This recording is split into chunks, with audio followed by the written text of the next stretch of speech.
A little bit of organisational information. If you could remain muted throughout the talks, and at the end of each talk, we're going to have a chance for Q&A. If you would like to type any question as we go through or have any discussion as we go through in the chat, that's completely fine. And Tiaria will be looking at that as we will as well. And we'll gather some of those questions to ask JB and Paul at the end of their talks. And then at the end of both talks, we're going to have about 10 minutes or so for questions for both keynote speakers. So welcome again. And before we begin, I'd like to invite Dr. Associate Professor Noriko Iwashita to have a few words. She's our school's Director of Research. Hello, everyone. Thank you so much for coming. It is really delighted to have so many of you coming to this seminar. First of all, we do acknowledge the country. The University of Queensland acknowledges the traditional owners and their custodianship of the lands on which we meet. We pay our respects to the ancestors and their descendants who continue cultural and spiritual connections to country. We recognize their valuable contribution to Australian and global society. Just to let you know, this seminar is supported by the UQ Global Strategy and Planning and Seed Funding Scheme. We have had a few seminars so far, and we're having 3 universities, for the University of Foreign Languages at Fuei University and Hanoi University, and UQ are having a collaborative as a relationship and to present various seminars. So, and I'll hand over back to Paul. So I hope you will enjoy. Thank you. Thanks very much, Noriko. I'd also like to pay my respects to the Jagera and Turrbal peoples and their elders past, present and emerging, as it's on their land that I'm speaking today. Now, before we actually move on to talking to JB's keynote, I would like, with my colleagues from Vietnam, to introduce the symposium overall and to pretty much talk to you about why we're doing this in the first place. So we, the 3 of us, me, Jung and Vin, are very much interested in, as computer-assisted language learning researchers, in the implementation or the relevance, really. What is the relevance of technology standards for us as language teacher educators in our programs, in our classrooms? So all of us teach courses in computer-assisted language learning or language and technology. And the real question is, are standards still relevant? If so, how do we make sense of them? And how do we apply them in a way that is sustainable? So first, if you look at this slide in front of you, there are so many standards and frameworks available. We've got the International Society for Technology and Education. We've got the TESOL Technology Standards Framework, which is probably the most central one. ACTFL standards / position statements and can-do statements. We've got the UNESCO ICT framework, and there are very many sustainability goals, which aren't necessarily directly related to language teacher education, but I think they are related very much to our talk today. We've got things like TPAC and SAMR, which are very, very commonly used by researchers in computer-assisted language learning. We've got reinterpreted can-do statements from Phil Hubbard. Just this year, we've got JB's Digital Language Teacher Development Framework. I don't want to say too much about these because I know that JB is going to talk about them, most of them in a fair amount of detail. So, but yeah, that's our general question, with a focus on Vietnam for us specifically, but more broadly for Asia. How can we best use these? Should we use them?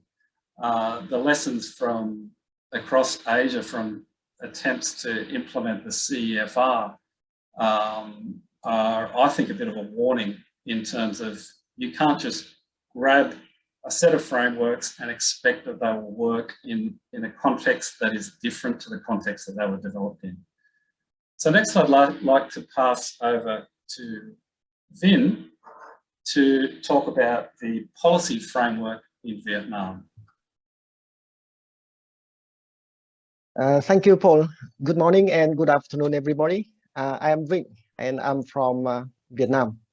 I'm going to give you a snapshot about technology standards for foreign language teachers in Vietnam. As you can see, first, I'm talking about the macro level. At macro level, policies about technology standards introduced by the government and its ministries are diverse and integrative. Technology standards are integrated in professional standards for teachers of different levels, including foreign language teachers. For example, a number of circulars were promulgated by the Ministry of Education and Training, as well as the Ministry of Information and Communications in 2014, 18, 20, or 21. These circulars specify professional standards for teaching staff in public childhood education, primary schools, secondary schools, teacher training colleges, and higher education institutions. Technology standards are incorporated as one component of the professional standards. Notably, these technology standards are mostly about basic ICT applications in teaching. At the meso level, institutional vision and policy about technology applications are diverse too. Different reasons are behind institutional approaches to integrate ICT in education practice.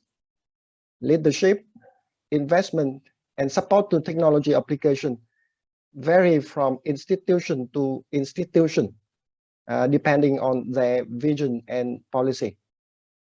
For example, some institutions provided unclear criteria regarding ICT application and technology standards.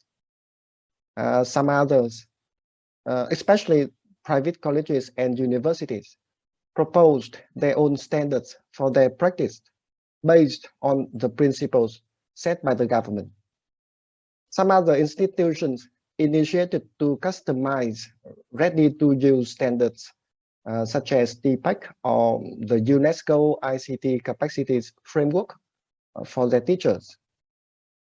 And at the micro level, teachers and their classroom-based practices are subjected to top-down policy, especially from the institutional level, the meso level.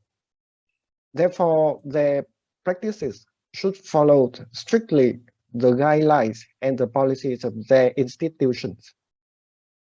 Regarding skills, even when many teachers and students are ready to experience, to try new innovations, large numbers of teachers do not have sufficient ICT skills to implement these new ideas. It is because technology skills designed in training courses or in professional development courses would not be able to cater for all participants' needs. I think that's about technology for foreign language teachers in Vietnam. And now I give the floor to Giang, who will talk about EFL teacher training situation. Over to you, Giang. Thank you, Vic. Hello, everybody. I'm Giang from Hanoi University.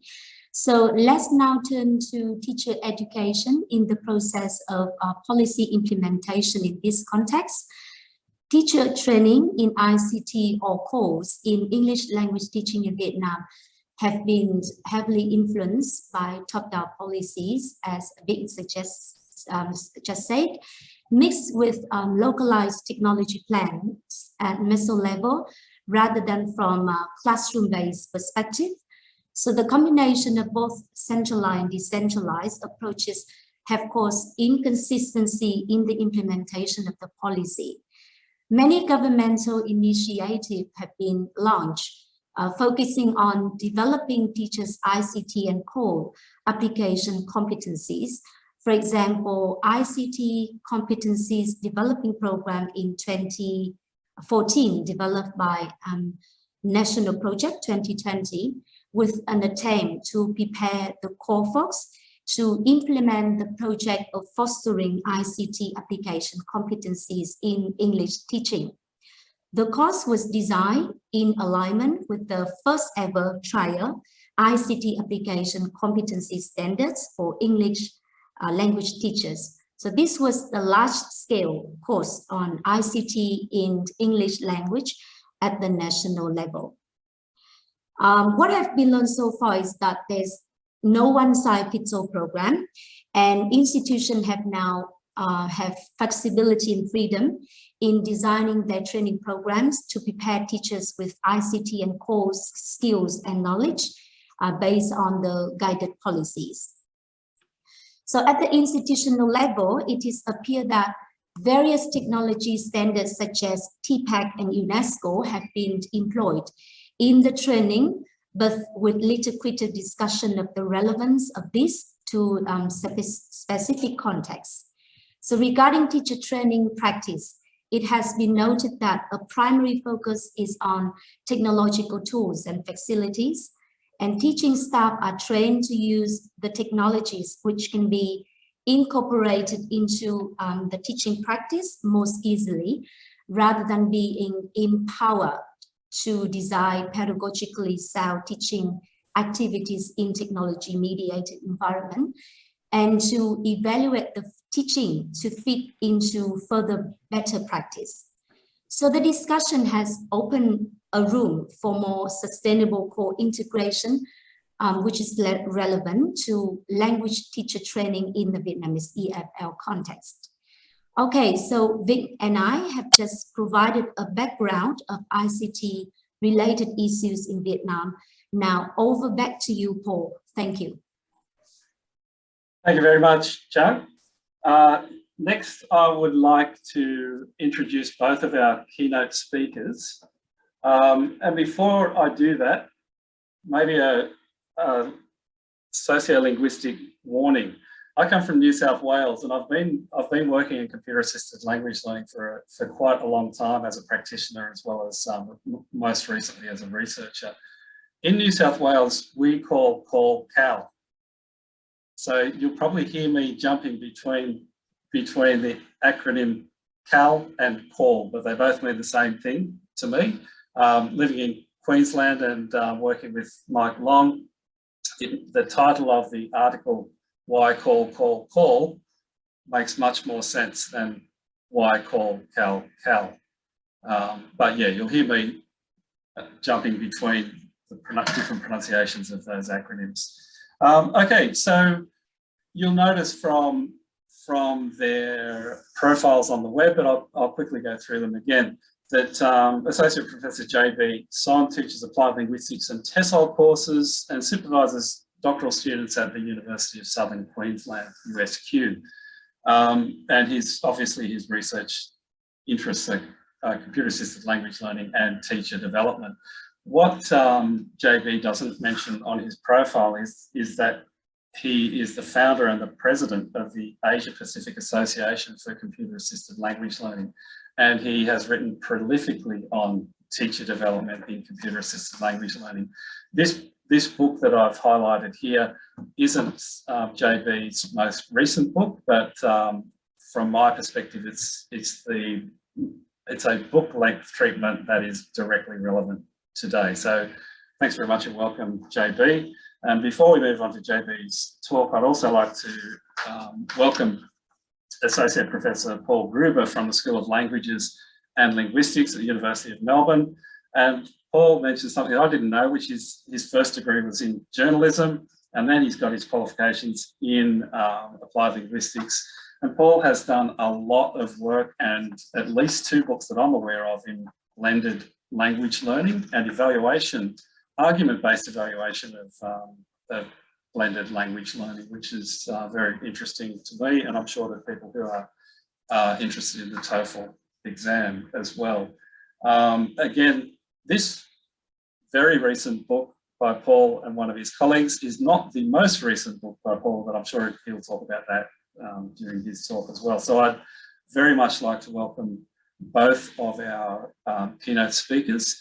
But first, I'm going to stop sharing, and while JB starts to share his slides, I would just like to announce that Associate Professor Jeong-Bae Son teaches applied linguistics and TESOL courses and supervises doctoral students at the University of Southern Queensland, USQ. And obviously his research interests are computer-assisted language learning and teacher development. What JB doesn't mention on his profile is that he is the founder and the president of the Asia Pacific Association for Computer-Assisted Language Learning. And he has written prolifically on teacher development in computer-assisted language learning. This book that I've highlighted here isn't JB's most recent book, but from my perspective, it's a book-length treatment that is directly relevant today. So thanks very much and welcome, JB. And before we move on to JB's talk, I'd also like to welcome Associate Professor Paul Gruba from the School of Languages and Linguistics at the University of Melbourne. And Paul mentioned something I didn't know, which is his first degree was in journalism, and then he's got his qualifications in applied linguistics. And Paul has done a lot of work and at least 2 books that I'm aware of in blended language learning and evaluation, argument-based evaluation of blended language learning, which is very interesting to me, and I'm sure that people who are interested in the TOEFL exam as well. Again, this very recent book by Paul and one of his colleagues is not the most recent book by Paul, but I'm sure he'll talk about that during his talk as well. So I'd very much like to welcome both of our keynote speakers. But first, I'm going to stop sharing, and while JB starts to share his slides, I would just like to announce that JB's keynote presentation title, as you can probably see on the screen now, is Language Teacher Development in Digital Environments, Technology Standards and Frameworks. So a virtual round of applause for JB. Thank you very much, JB. Hi, everyone. Can you hear me all right? Great. I'd like to thank the organizers for inviting me to speak at this symposium, and I acknowledge all guests and participants. I'm here today to talk about language development in digital environments with a focus on technology standards and frameworks. So let's begin. Technology standards provide guidance for technology use, while professional development frameworks provide a set of competencies and activities that teachers need to have in learning and teaching. Both play an instrumental role in understanding and linking theory and practice. In this session, we'll explore technology standards and professional development frameworks in digital environments where digital devices such as laptops, tablets, and smartphones are used for learning and teaching. We'll have a close look at the technology standards and frameworks listed on this slide and discuss interrelated components of a specific language development framework in detail. Okay, let's start with technology standards for teachers.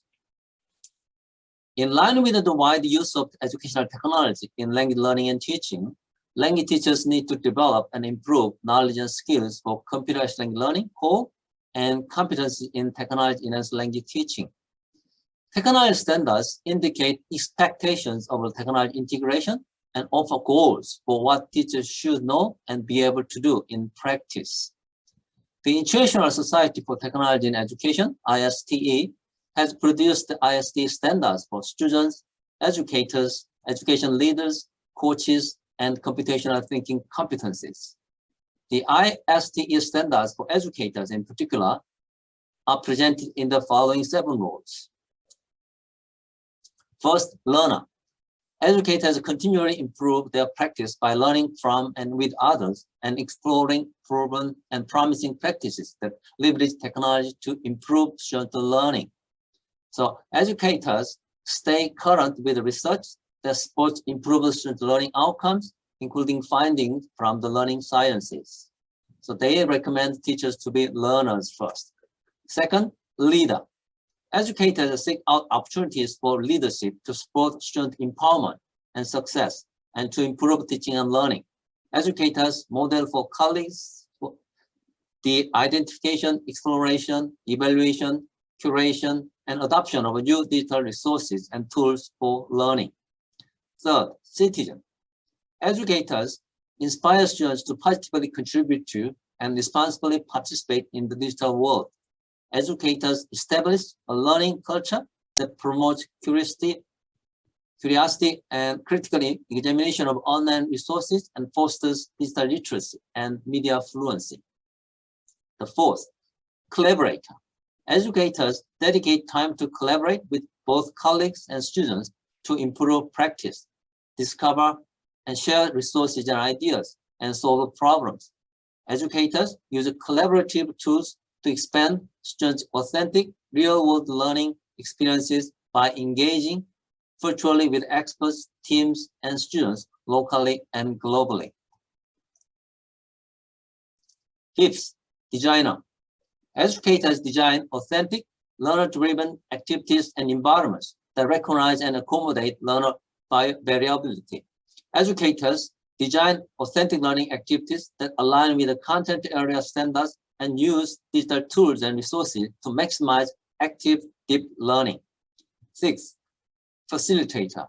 Educators facilitate learning with technology to support student achievement of IST standards for students. Educators manage the use of technology and student learning strategies in digital platforms, virtual environments, hands-on maker spaces, or in the field. The seventh, analyst. Educators understand and use data to drive their instruction and support students in achieving their learning goals. Educators use technology to design and implement a variety of formative and summative assessment that accommodate learner needs, provide timely feedback to students, and inform instruction.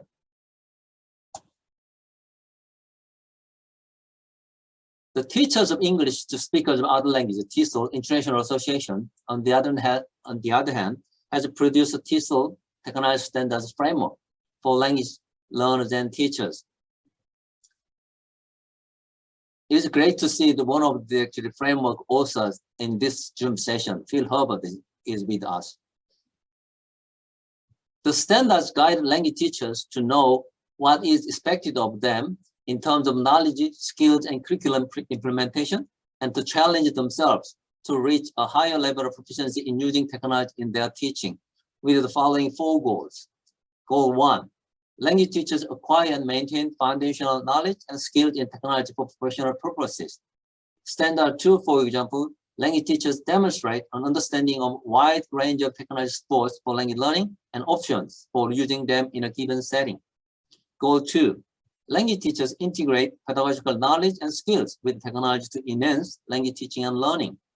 Standard 2, for example, language teachers coherently integrate technology into their pedagogical approaches. Goal 3, language teachers apply technology in record keeping, feedback, and assessment. Standard 1, language teachers evaluate and implement relevant technology to aid in effective learner assessment. Goal 4, language teachers use technology to improve communication, collaboration, efficiency. And standard 1, for example, language teachers use communication technologies to maintain effective contact and collaboration with peers, students, administration, and other stakeholders. So you see there are a lot of goals and standards that suggest. Let's now look at professional development frameworks. In digital environments, it is essential for language teachers to understand digital language teaching and explore ways of using digital technology. In a book chapter I published in 2020, I defined language teaching as the application of digital pedagogies and technologies to the teaching of languages, and said that digital language teaching requires digital literacy skills and digital teaching strategies, together with content knowledge and pedagogical understanding.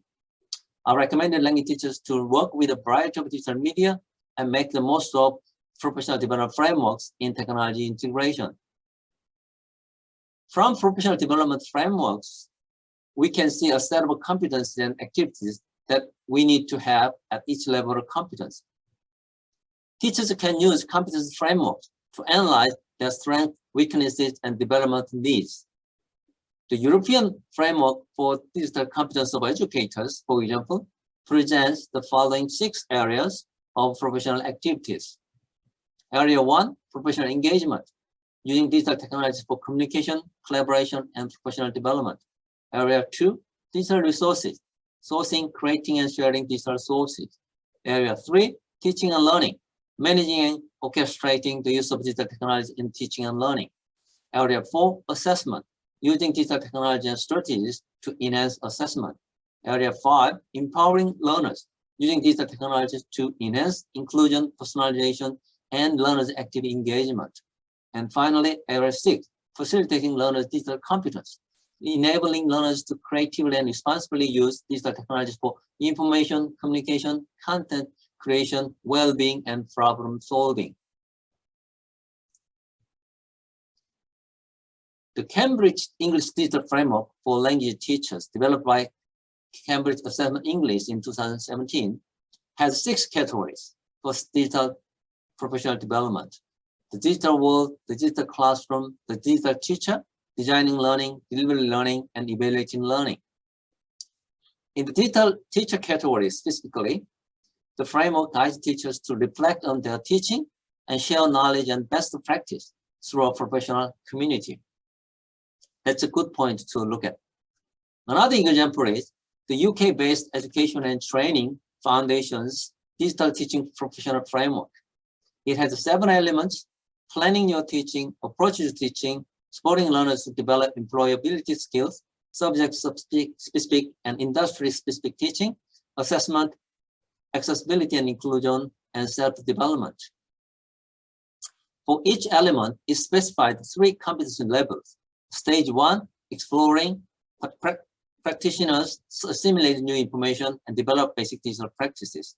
Stage 2, adopting, practitioners apply their digital practices and expand them further. Stage 3, leading, practitioners pass on their knowledge, critique existing practice, and develop new practices. The United Nations Educational, Scientific, and Cultural Organization, UNESCO, ICT Competence Framework for Teachers highlights 6 focus areas, including understanding ICT in education, curriculum and assessment, pedagogy, application of digital skills, organization and administration, teacher professional learning, across 3 levels of teacher development: knowledge acquisition, knowledge differing, and knowledge creation. In the aspect of teacher professional learning, it is interesting to see that it looks at digital literacy, networking, teach as innovator. The framework is available in 9 different languages. More recently, I developed and published the Digital Language Teacher Development Framework, DLTDF. The framework is based on my exploration, communication, collaboration, and reflection model of teacher development. The main concept, idea of the ECCL model is that knowledge and skills can be developed through active exploration, interactive communication, professional collaboration, and critical reflection.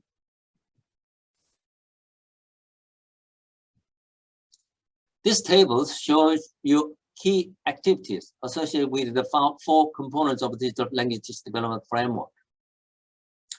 If we look at activities for exploration, for example, teachers are guided to collect information on digital technologies, tools, and resources, learn about computer-assisted learning, learn how to use digital technology in the classroom, and trial new technologies. For communication, teachers can interact with the learners, colleagues, administrators, other practitioners, teacher educators, and researchers. They can also use computer-mediated communication tools to interact with others personally, socially, and professionally, and develop online communication skills. For collaboration, they can work together with others in professional communities, share information, experiences, ideas, and resources with other teachers. Plan, design, and manage collaborative activities. Facilitate collaboration with the online communication tools. For reflection, they can also examine experiences critically, reflect on one's own learning and teaching practices, think and practice effectively, do self-monitoring, and engage with critical and contextualized reflection. Teachers can also ask themselves the given sample questions for self-assessment. For example, in the case of exploration, you can ask yourself, are you active in collecting information on technological options for your teaching? If yes, how do you collect the information and how does the information affect your pedagogy? If no, why not? And two, what factors do you think are important in the selection of digital tools for teaching? Things like that. So if you look at the reflection as well, the questions you can ask include, what are the challenges of using digital tools in your teaching context? Do you consider yourself a teacher who is competent in technology language teaching? If yes, how do you see your role in the technology language classroom? If no, why not? Any plan for TELF? Things like that.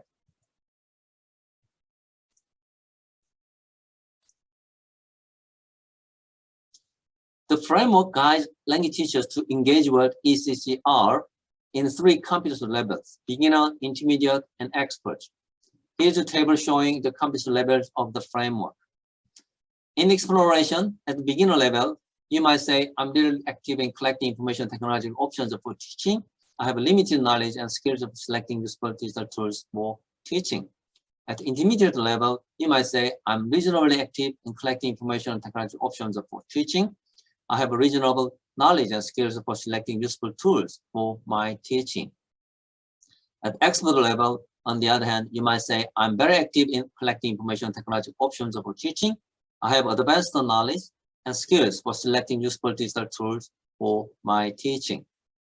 Probably because of the time, I probably will not go one by one, but you can have a look at these details of the framework later through the reference I provide.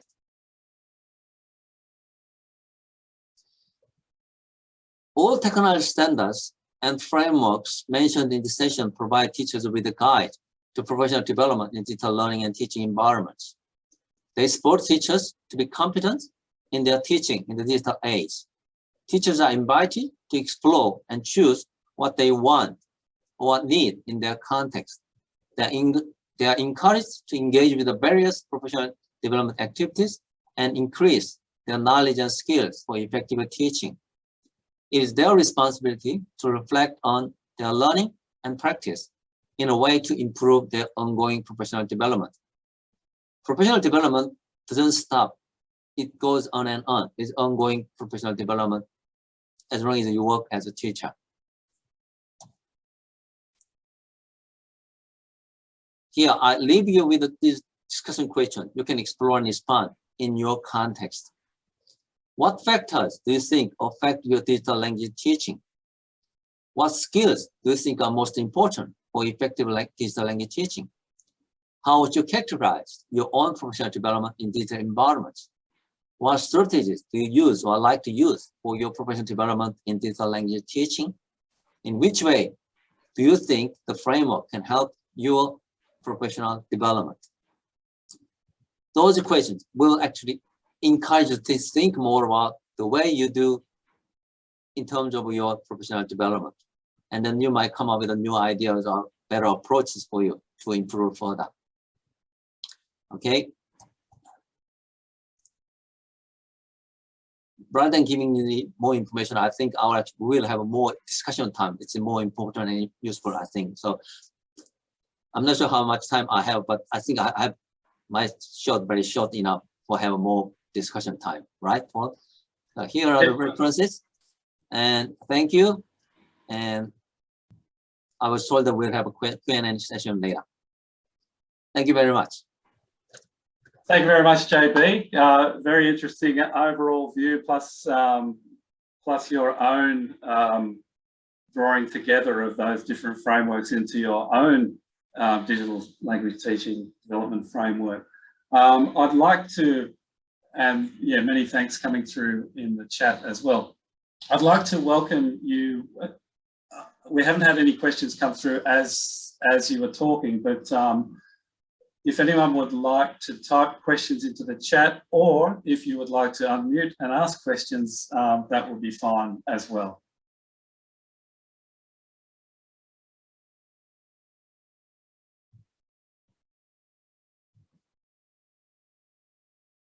Got a very specific question in the chat, which I have to say, the question is, can you please provide us with a list of references that you've shown in the slide so we can further read about them? So thank you very much, Tran.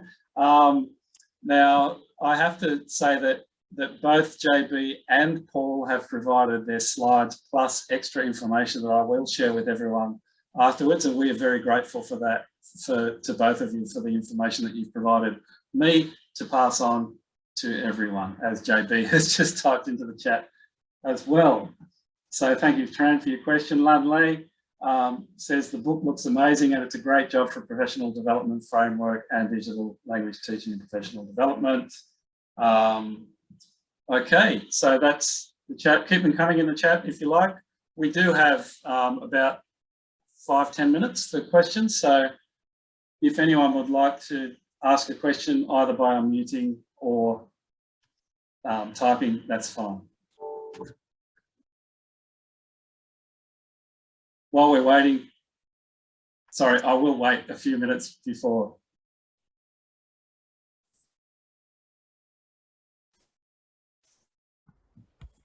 Hi, Paul, JB. I'm going to pop in with one. Hi, Phil. Hi, Phil Hubbard, checking in from California.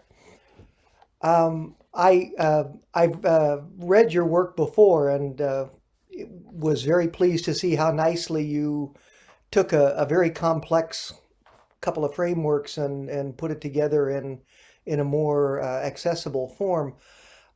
I was wondering, you seem to emphasize skill a lot in your framework, and in Mike Levy and my work back in the, I think, 2006 article on the scope of call education, we talked about the importance of balancing skills and knowledge.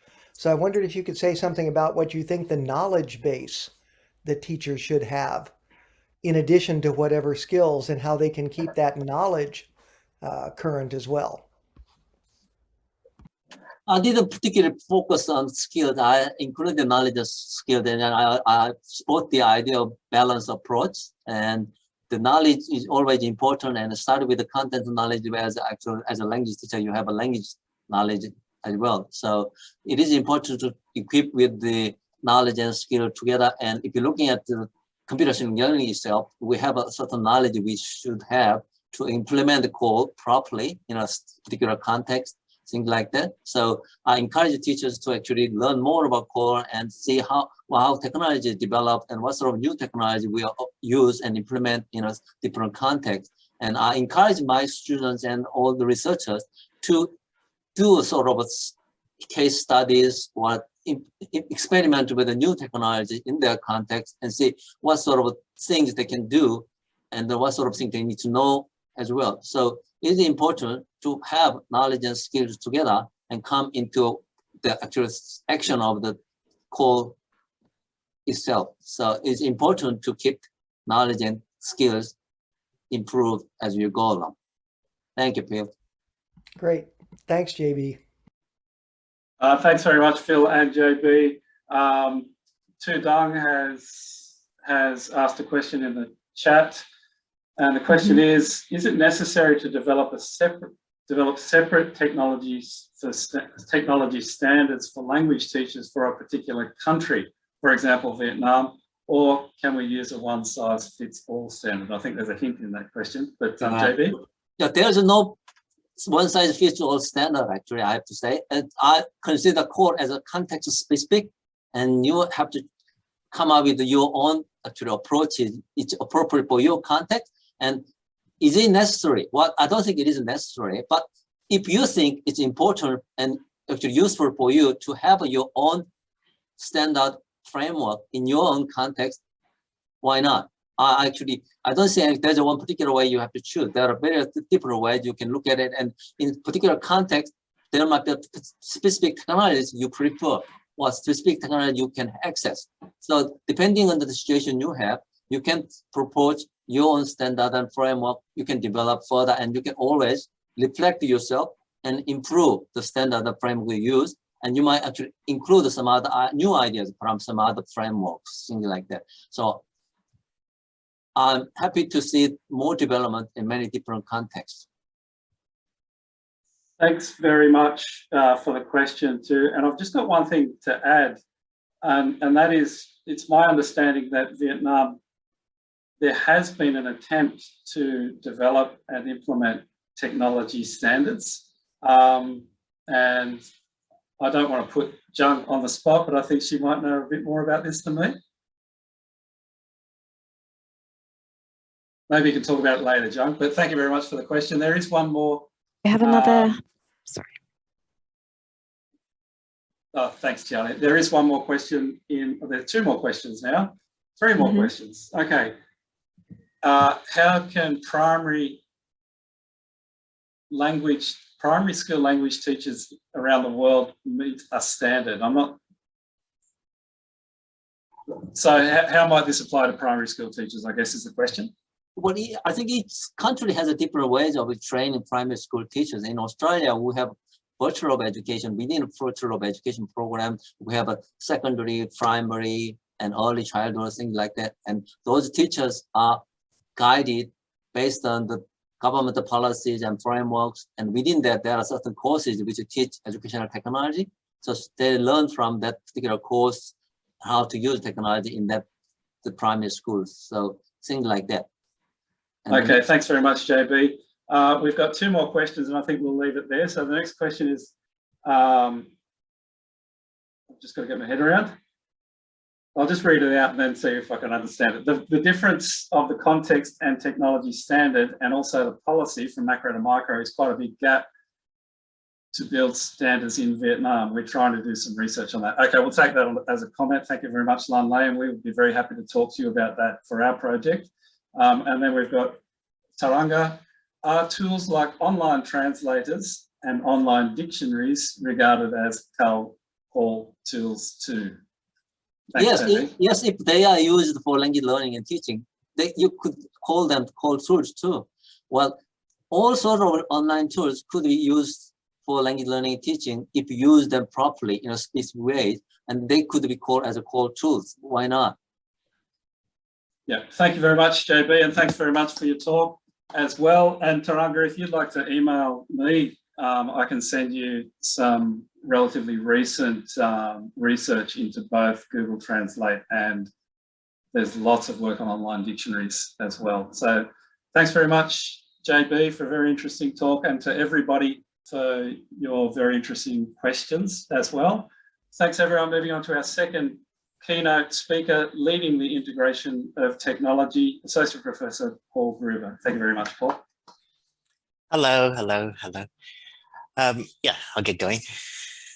Whoops, sorry. First of all, I would also like to acknowledge the Wurundjeri people of the Kulin Nation, who are the traditional owners of the land on which I'm speaking, and I pay my respects to the elders, past, present, and emerging.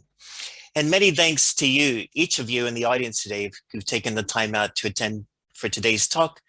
And also UQ, particularly Paul Moore and Associate Professor Nordigo Iwashita for inviting me specifically. And also I'd like to thank my own colleagues here at the University of Melbourne, both in the School of Languages and Linguistics. And also I'm on this other project called the Petascale Campus Initiative, and indeed many of the students I've worked with. Also my colleague Andrew Turpin and Helena Lin for sharing some of the work. My work is based on two books, two forthcoming books, I suppose. One is from Cynthia and I did, Sustainability, that Jeong just mentioned about sustainability of blended language learning programs and technology integration. And then another book we're completing right now, Establishing a Digital Research Capability Initiative. So my talk is essentially about leadership. As we looked at some of the different levels, what I'm interested in as we teach teachers is about leadership. So leadership is, of course, a multifaceted concept. It's performed. It has to be recognized, like any discourse. And what I'm talking about is a leadership, not a leader, but leadership. So it's this process of interpersonal influence, which direct and indirect means are employed to get others to accomplish goals, and where influence is achieved by providing purpose, direction, and motivation. And for me, that's what we need to do in CALL, is provide purpose, direction, and motivation.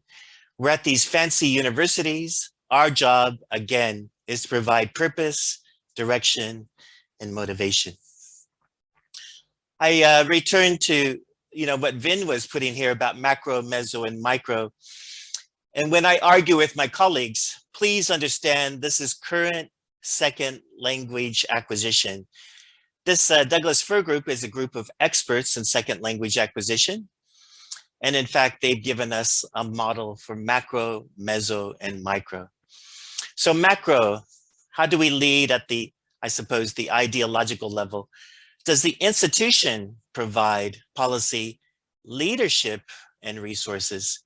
And then meso, how our own department provides a curricular frame, collegial support, and in fact, encourages creativity. And micro, at the social activity, are the teachers, students ready to experiment and fail and innovate as they uptake technology standards? It's not easy, so let's help them. Let's help them lead. Let's help them provide purpose, motivation, direction. So within an institution, we all work in institutions. And I would like to say, let's think about evaluative thinking here. How can we imagine a standards-based curriculum at our own educational institutions in our own context and understand that along a continuum? Again, as Vin pointed out in his introductory remarks, the macro level. So policy and senior leadership now provide overall vision, culture, and purpose. So integration of technology becomes a priority for the institution. And without that, our own efforts lack a warrant, right? So at the meso, or more concretely, the departmental level, where an initiative or idea is situated amongst other competing demands. So are we willing as CALL educators to begin to say, integration gains prominence over grammar instruction? And at the micro level, for our purposes, where the practice becomes materials design, pedagogy, and assessments, here are the key concepts that underpin our technology integration.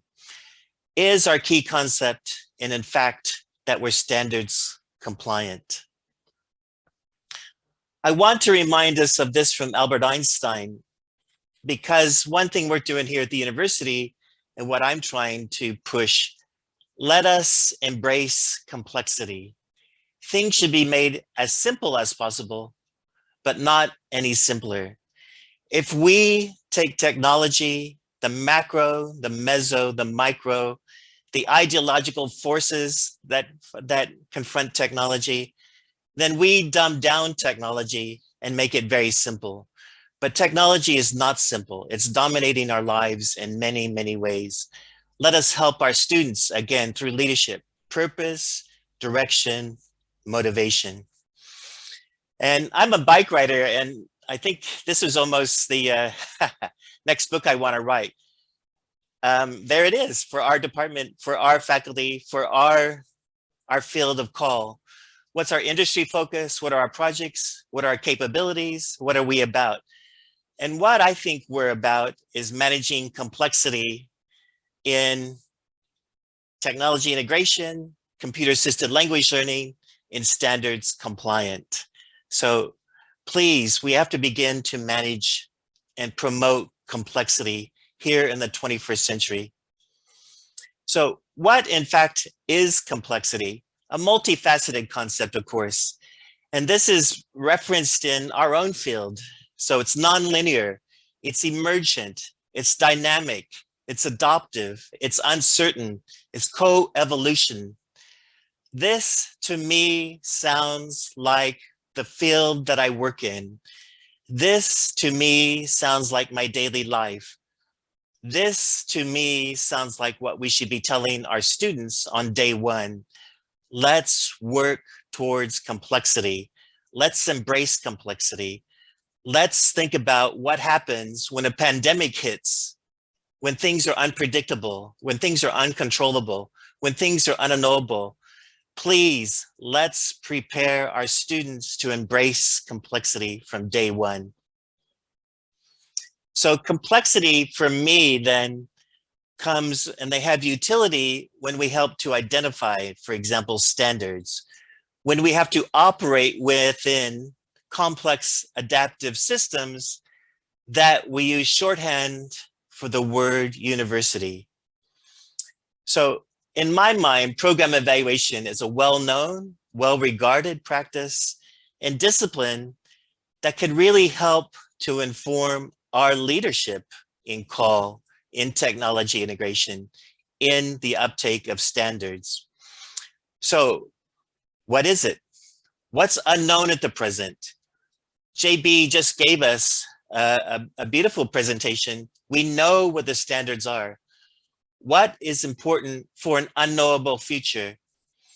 And what is valued both by our students, by our institution, and by our colleagues?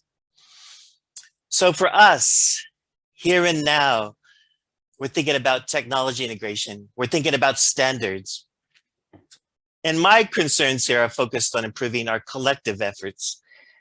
And it's a key question that we must ask ourselves here today. What does success look like? What does a standards compliant curriculum look like? What, how, and what, and why are we preparing our students to embrace complexity through an argument based on standards? So evaluation, or more specifically, or more generally, I suppose, evaluative thinking, can promote awareness, leadership, effectiveness throughout our entire agenda to get standards compliance, standards uptake, technology integration, so that we, in a sense, become more sustained and more important when innovation is pursued in our own countries, in our organizations, in our departments. So what is evaluative thinking? So when I introduce to my students that we need to embrace complexity, I come at it through a view of evaluative thinking. So briefly, be clear, be intentional. And this is the tough one. Make assumptions explicit. This is the tough one. Surfacing assumptions. What are the assumptions when I work in Vietnam? What are the assumptions when I visit UQ? What are the assumptions that I've co-authored a book? What are the assumptions about learning language and standards? Once we make those assumptions surface, we can then begin to better operationalize concepts, ideas, goals. We can begin to draw conclusions.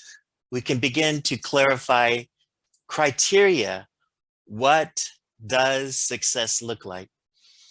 In Patton here in 2018 reminds us to limit what we think of causality and explanation.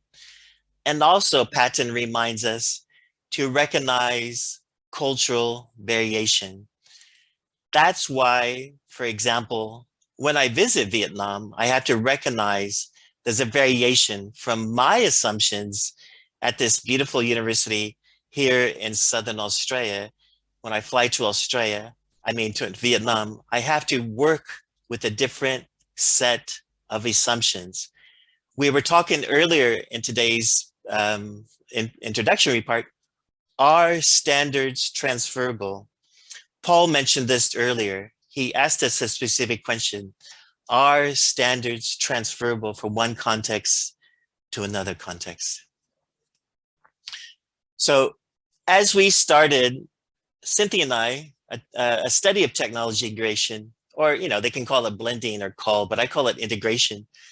it became readily apparent to us that we would need to bring together three ways of thinking about technology integration if we were to achieve success, if we were to achieve standards. So we began to think of a developmental approach. From the beginning, we thought evaluation is ongoing and it will inform our decisions, and we will recognize and embrace complexity. We made that a key focus of our design and our study. Secondly, we adopted work from applied linguistics for argument-based. This is now popular, for example, in language testing. So argument-based approaches, we wanted a basis for framing our domains, for establishing tangible goals, for thinking of the processes. And third, we began to think of a principle form to inform and hold accountable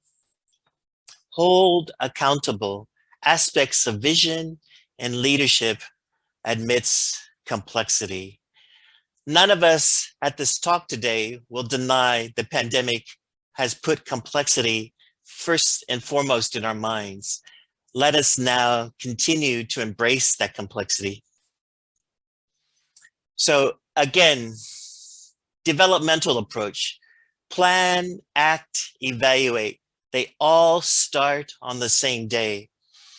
Sometimes when I read the call material, I think we should have, it seems to me, technology standards should be evaluated after they're act about, after we plan. No, no, no. Let's start thinking about technology integration and standards uptake from the very beginning. So let's support it. Let's learn to respond. Let's position evaluation as an internal team function that's integrated into action, and it's an ongoing interpretive process. Many of our departments are based on SMART goals. These, however, are limited. They're fine, but they must be situated. We often do not live in bounded context. We live in open systems, complex adaptive systems. So we cannot embrace complexity or advance our arguments if we depart from SMART goals as a mean to articulate our success. So our initiative in technology standards uptake, in technology integration, must in fact embrace a wide and complex range of social, technical, and indeed political factors. So in my mind, we need to consider principles. So historically, in our field, evaluation has been seen to perform an auditing function. It's a historical hangover from many years ago. Unfortunately, however, such a view has not entirely disappeared. However, contemporary evaluation theorists tend to focus more on development, improvement, utility, through close partnership with program stakeholders.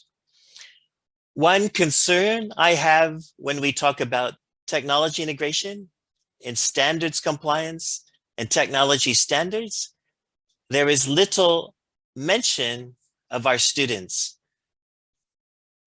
of our supervisors, of our presidents of our universities. We have a range of stakeholders.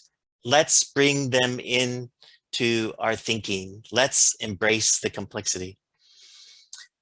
So we adopted Chappelle, and then I've also adopted Chappelle as evaluation as argument. So it's begun to flourish more and more in applied linguistics. And now it's become to the point where applied linguists have done this because applied linguistics more and more is in fact embracing complexity. The people in language testing understood that more and more checklists would no longer embrace complexity. That is, checklists no longer provide explanatory power. So the argument structure, there it is. What are our grounds? Why is it happening? How do we get to a desired state? What are the broader impacts of such work? I use the same exact structure to teach my students how to write a PhD thesis. I use this very same structure to tell my students how to write an article. I use this very same structure now when I teach. We are familiar with logical, argumentative thinking. Let's use it to our advantage. What is happening? Why is it happening? How do we get to a desired state? What are the broader impacts of our work? The third thing really, so we looked at SMARCLES, we looked at arguments. Now let's consider principles. So Patton advocates the use of principles for complex purposes. So again, let us think about the macro level being principles, the meso level being arguments, the micro level being materials design. So promote a set of principles that set out our concepts, justifications, and priorities about sustaining our work, about the importance of our work. And if you haven't had a chance, check out Blue Marble Evaluation. It's absolutely stunning. And this is where I would like to see our field head to. So for me, I just banged these out very quickly as a way to illustrate to you today. When we talk about call, when we talk about blended language learning, when we talk about technology uptake, when we talk about standards, let's start talking about principles. Can we adhere, for example, to 5 principles? Our work is theory-based. We're grounded in contemporary concepts. We use evidence. We're subject to peer review. We're defensible. Are we, in fact, sustainable? Do we conserve resources? Do we provide for emerging scholars? Do we enhance career progression? Are we collegial? Are we helping each other through mutual support and assistance to ensure uptake? Are we, in fact, seeking to foster creativity, take risk, and indeed learn from our mistakes and missteps? And how is our work in call and technology uptake aligning with our own universities, our own faculties, our own schools to foster their own strategies, plans, and long-term vision? So this is how I would like us to think about technology standards.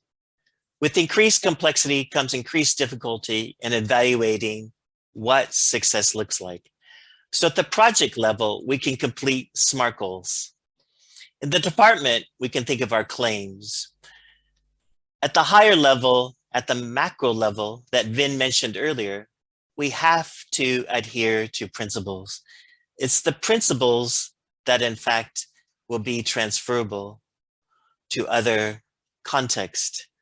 It will be transferable from Australia to the Philippines to Vietnam. So, summary, set out ways leadership now informs technology integration. I've done several searches of leadership in call. There's some, but I would like to see more. I would also advocate that we continue to integrate evaluative thinking throughout our efforts. Again, there is some, but I would like to see more. We need to provide purpose, direction, motivation. We need to think of principles. We need to think of the actions. We need to be clear what we're doing.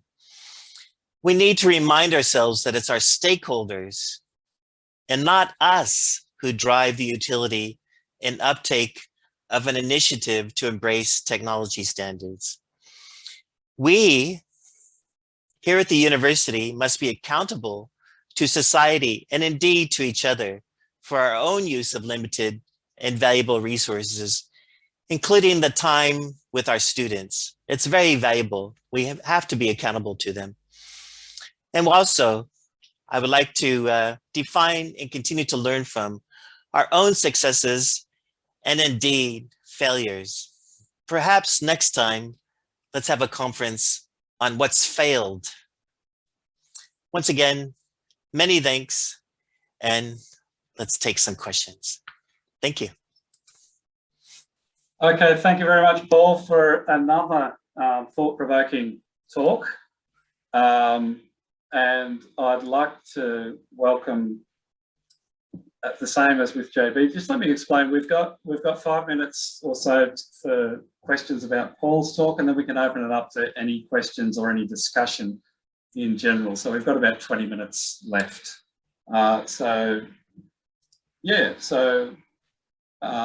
If you'd like to type questions into the chat, or if you'd like to unmute, we can deal with all levels of complexity.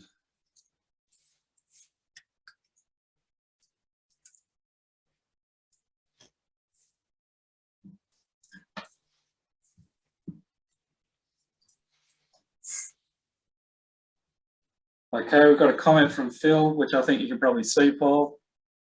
I can't see it actually. Okay, so great to see you online, Paul. Thanks for, it just says, sorry, elaborate more on principles. There's 2 Pauls here. Okay. Sorry, yeah, okay, sorry, I mixed up the Pauls. Sorry, that was me, Phil. Okay, thank you, Phil. Sorry. Okay, so, yeah. Phil, do you want to talk? I'll forward that one on.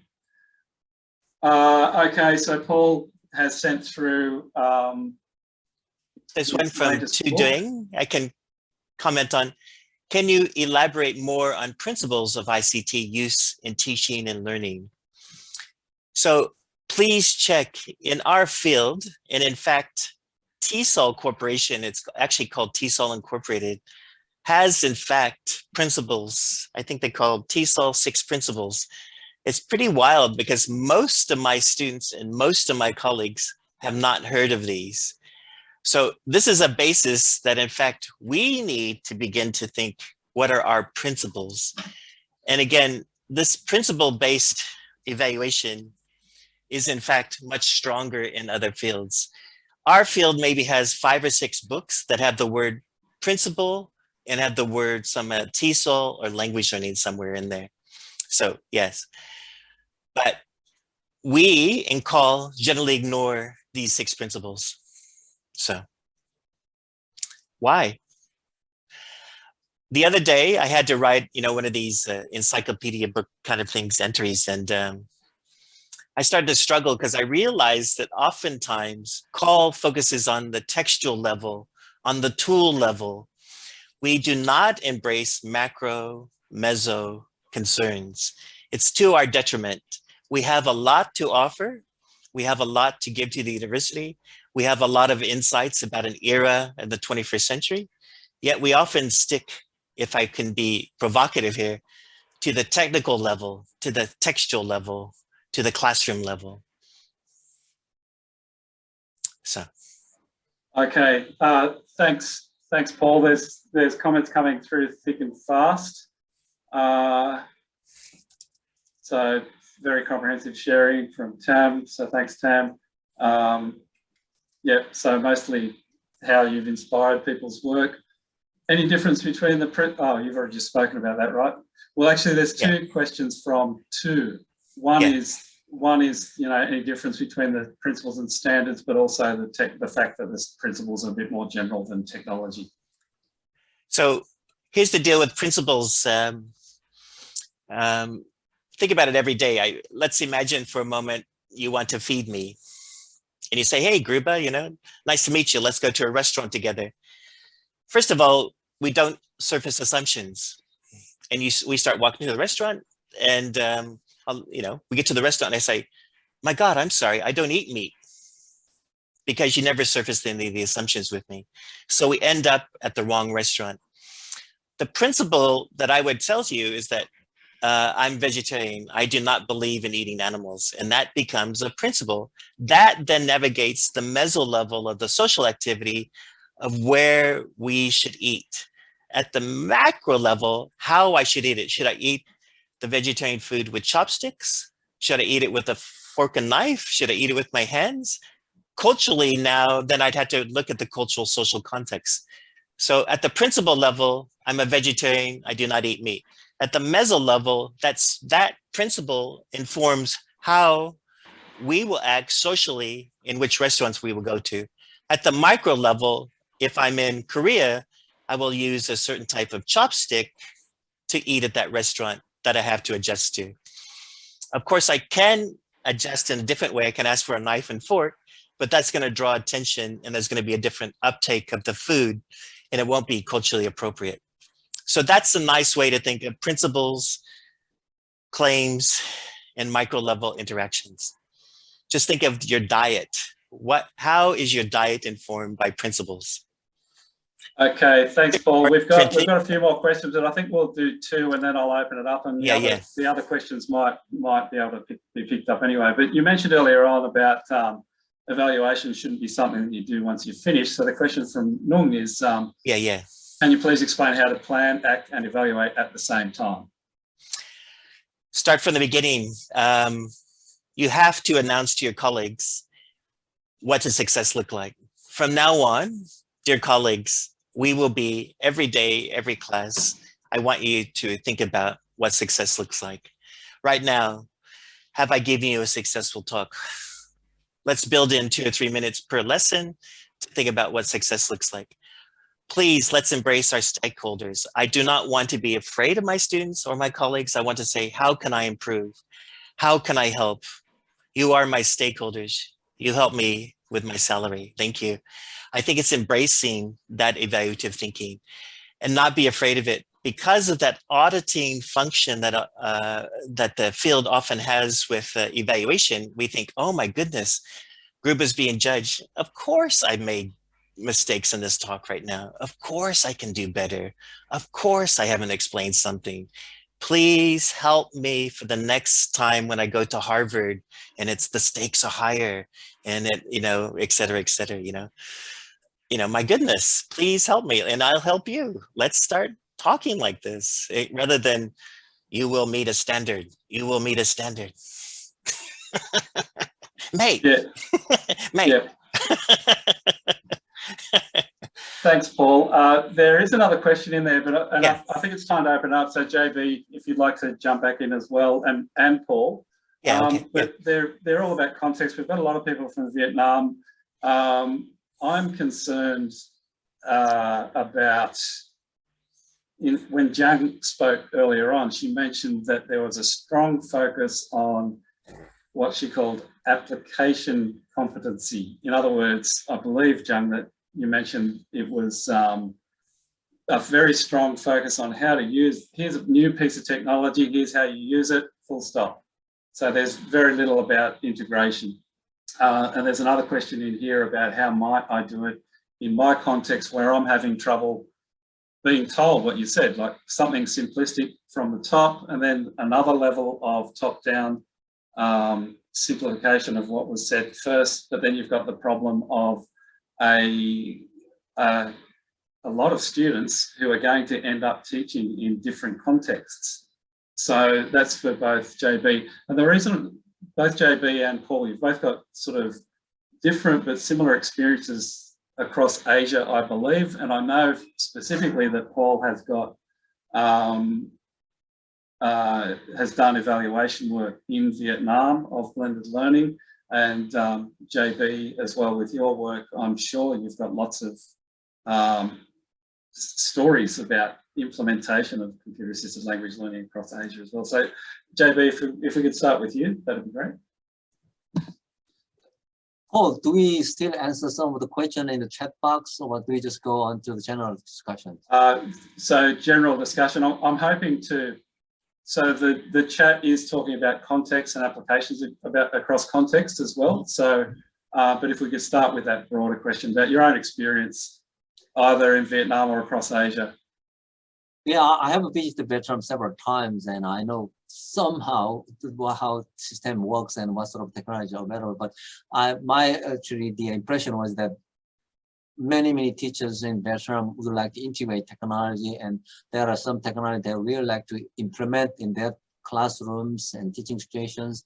And the way actually the government gives is some sort of pressure to use that type of technology in a way they expect it. But teachers should be encouraged to test frameworks they find useful and see which one works better for them and how it can be adapted in their context.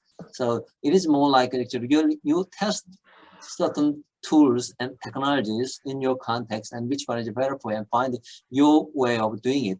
And I always say that in terms of the teamwork, we have the technology, the learner, and the teacher in the classroom. Teacher is the person who actually makes things happen, and they make a decision on which technology works for their students.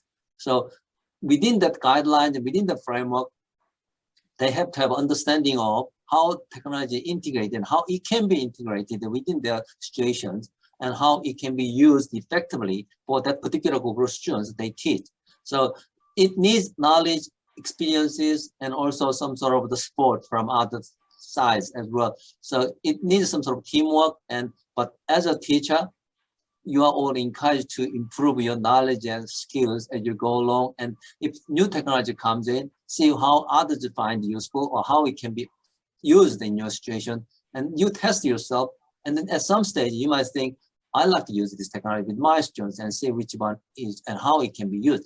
Our question is not actually what technology is best. Our question should be how it can be integrated in an effective way in a certain situations. I think that's an important question to ask. Thanks very much, JB. Paul, anything to add? Here's the, just very quickly in the chat. That's that article I wrote with Chao Nguyen. So we looked specifically at technology integration in Vietnamese universities. It turns out most people, most teachers did not feel they had any departmental support. They felt that many of the older professors did not give them support, did not recognize new technology, did not give them latitude. A lot of their training was in fact tool-centric, and it was not integrated. What happened at the core was that the teachers were in fact afraid to take risk. Afraid to take risk. If I'm in front of you right now and my camera screws up, it's risky. You're saying, oh, Gruba, yeah, you can't even use technology and you write about it. It's face, I lose face. That's very important. The loss of face is very, very important. And why should I take risk in front of a group of people who I do not feel that will be supported? And my own colleagues, my older colleagues and my students will not support my risk-taking. It happens. So for me, this is a true story. I've written about, integrated tools or innovation. I did video-mediated listening here at the University of Melbourne. None of my innovation has ever leaked, been taken up by my colleagues here at the university. None of my innovation has ever been adopted by the University of Melbourne. I run the risk of a lone wolf syndrome. Because I'm a lone wolf, I'm there subject to being outside departmental norms, about being outside of the social cognitive activities that happen in my department. And I've taken a risk because I've innovated. Most of my colleagues do not really want to talk about video mediated listening. They prefer an MP3 file because that aligns much quicker with IELTS. And IELTS is very, very important for people to pass. IELTS does not use video. So it's hurt my career to be innovative. So I would say, let's put that out there, right? So. Okay, thanks very much, Paul. And I will, thanks to them for pointing us back to Linda's question, just in case I've not quite done that justice.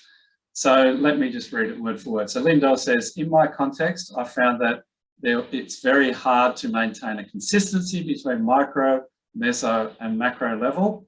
So the question is, what frameworks can be used to evaluate the effectiveness of technology integration modality across the three levels, micro, macro, and meso? JB, do you want to start with that? Once again, I think it's important to actually see which frameworks good for the particular situation and context, and try yourself and see which works better. So there's no particular actually framework you should stick with. My recommendation would be you try different frameworks and find which one is a better works for you, and then actually you can adapt in your context and see how it could be used. And once again, there's no one size fits all approach you need to take, and there are various options you can choose. So as a teachers and researchers, you try yourself and see which works better for you.